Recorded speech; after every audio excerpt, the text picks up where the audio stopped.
Have you ever had an important test in school and were really confident about it, but then ended up getting low marks in it? Well, this is what happened with me recently. Recently, we had an important assessment in math, which was 60% of our final grade. This assessment was based on one of the easiest chapters, so I didn't prepare for it that much and I thought that it would be a piece of cake. So, after the assessment, I thought it was so easy that I would get about above 80%. But on the day of results, I barely got 60%.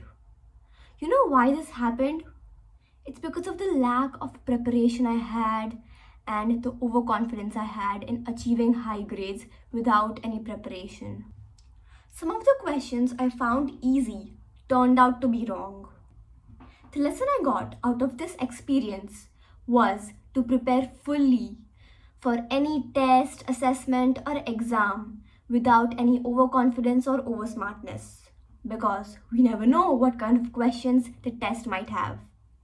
So practice and revise consistently and see how you achieve your targeted goal.